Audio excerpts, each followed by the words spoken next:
जोपर्यंत समाज अज्ञानी होता, जोपर्यंत इतिहासाची पुस्तकं वाचली जात नव्हती, जोपर्यंत इतिहासातील मोठ्या मोठ्या प्रसंगाबद्दल चिकित्सा केली जात नव्हती, किंवा छत्रपती शिवाजी महाराज असतील किंवा छत्रपती संभाजी महाराज असतील यांच्या जीवनचरित्रावर जे जे इतिहासाच्या संदर्भात पुस्तकं आली त्याच्यावर आतापर्यंत कुणी खंडन केलं नाही किंवा लेखकांना प्रश्न विचारले नाही.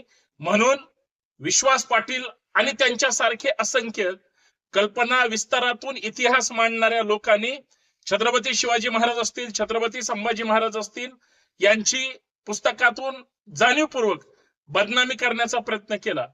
विश्वास पाटील यांच्या संभाजी कादंबरीमध्ये सुद्धा कल्पना विस्तारातून त्यांनी जे काही चुकीचे प्रसंग मांडले किंवा काल्पनिक गोष्टी घुसडण्याचा प्रयत्न केला, संभाजी राजांची सुद्धा खूप बदनामी या विश्वास पाटलांनी केली होती.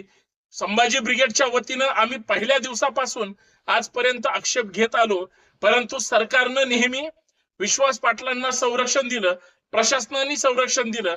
साहित्य संमेलनामध्ये सुद्धा आम्ही त्यांच्या पुस्तकावर आक्षेप घेतले होते.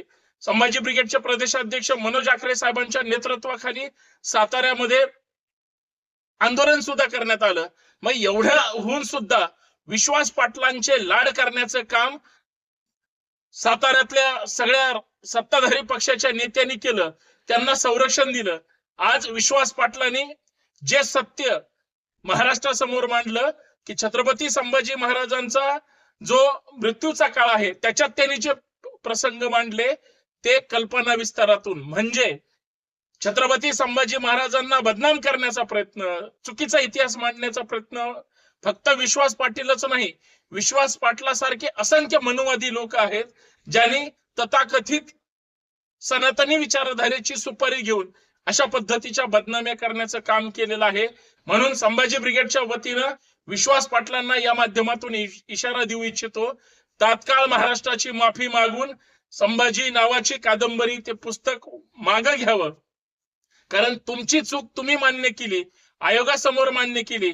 आम्ही जे म्हणत होतो तेच खरं आहे की विनाकारण स्वतःच्या पुस्तकाचा खप वाढण्यासाठी, मी फार मोठा इतिहास संशोधक आहे हे दाखवण्यासाठी खोटा इतिहास मांडण्याचा जो केविलमाना प्रयत्न विश्वास पाटलासारख्या इतिहासातल्या गद्दारांनी केला तो आता जाहीर झालेला आहे, स्पष्ट झालेला आहे.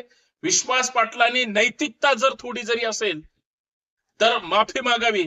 आयुष्यभर ज्यांनी छत्रपतींच्या नावावर जोगवा मागितला, पैसे कमवले, पुस्तकं छापली, त्यांनी छत्रपतींना धोका दिलेला आहे.